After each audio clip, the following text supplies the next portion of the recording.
Texas lynching victims will now be remembered. We have details. Residents continue the drastic search for loved ones in the Bahamas, and we're celebrating women who prove black don't crack. The story's coming up.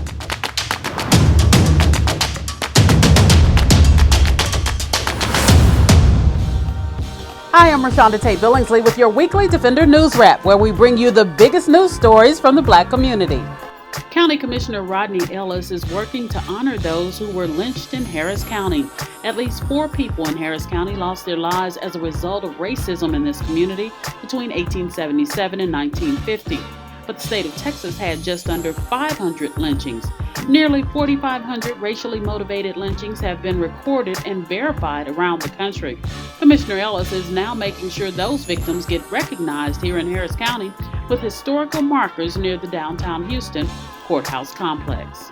Black women across the city of Houston gathered at the Ensemble Theater to attend the State of Black Women Great Debate Watch Party for the Democratic debate that was recently held in Houston.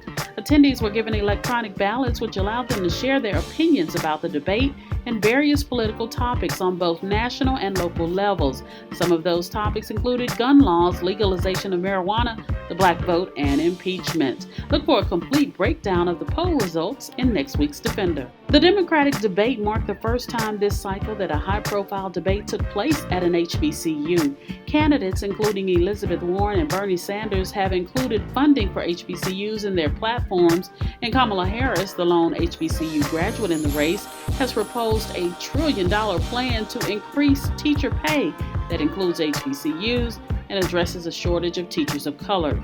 All of this is a nod to the strength of black voters, the backbone of the Democratic Party.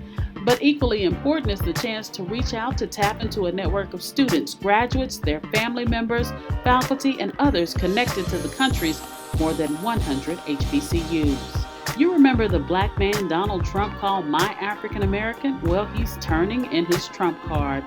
Gregory Cheadle has finally had enough of Trump's shenanigans and is quitting the GOP and making a run for Congress as an independent. Cheadle said he had hoped that as president, Trump would focus on economic issues, specifically impacting the African American community.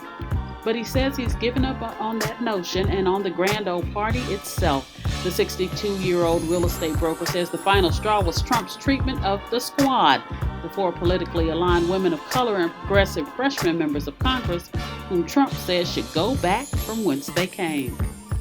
Imagine not knowing where your child, your parents, your spouse, or your friends were. That's the situation facing thousands of Bahamians as more than 1,300 people remain listed as missing nearly 2 weeks after Hurricane Dorian hit the northern Bahamas.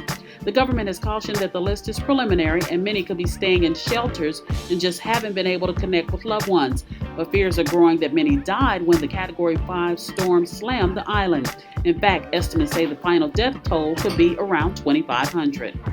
You've heard the saying, black don't crack, referring to ageless black women. Well, science is proving there are facts behind that theory. Pick up a copy of The Defender for the story and to see local ageless beauties who tell us their secrets to making sure they stay healthy and looking younger.